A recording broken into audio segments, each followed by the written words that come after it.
Testing our functionality. First of all, we look at the three constructors we created. Now, ignore super for the moment. We'll be dealing with that next week. Right, so we have three constructors. And how do we know they are constructors? Is A, they're the same name as the class name. And number two, there's no return type. For example, up here we have return type of string. Here we have void. Here we have int. Okay, void and string again. All right, so now we want to call each of these. So let's test that. So if you go into the test, we'll create three persons. Right, so just remember, this is the class. And now we're going to test this class by creating an instance of the class. And we do that by doing this. So we use the new keyword. And what the new keyword does, it calls a constructor of the class. So we're saying this is how you declare it. You say this is the class we're dealing with. This is the name we're giving it, that particular instance. And we're calling the first constructor. Right? In this one here, we're calling the second constructor, which just takes one parameter. And then finally, we're going to call the third one, which takes no parameters. Right, so these three are going to be called, and what we're going to do is we're going to print the toString method of each. Okay, so that's what happens down here in this toString. This is called when you try to print the instance of the class. So again, these are the instances of the class, and we're going to try and print them by calling its toString. Right, so let's just run the program.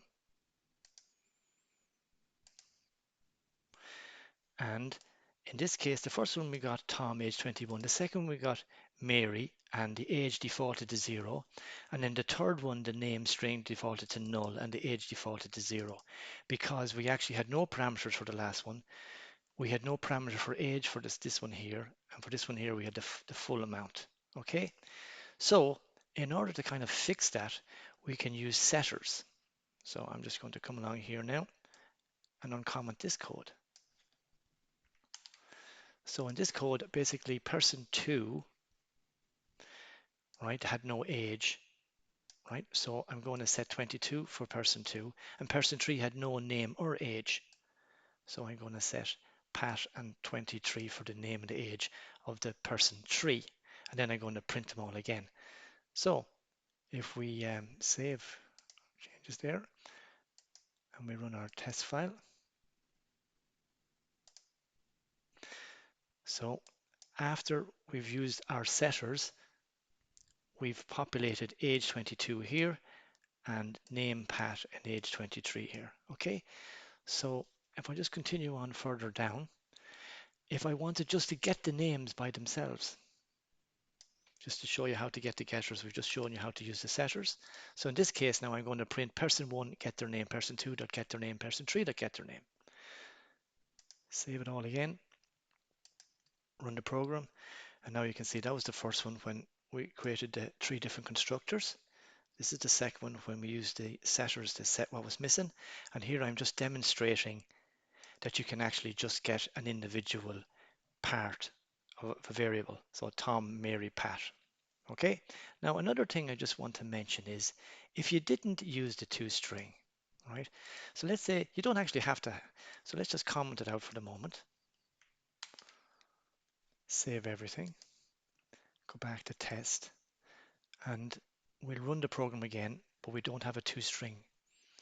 So what happens is it actually calls the objects toString. So it might be a bit confusing for you guys, but we'll get to it later stage. So anyway, basically it prints something weird. And what happens there is this is actually it's a derived hash code from the address of person 1, and person 2 would be that one, person 3 would be that one. So in other words, if you don't have a toString created, it's actually going to give you something kind of that doesn't make any much sense to you.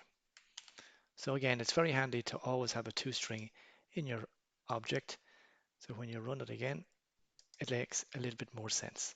Okay, so that's the constructors, printing the toString, using your setters, using your getters.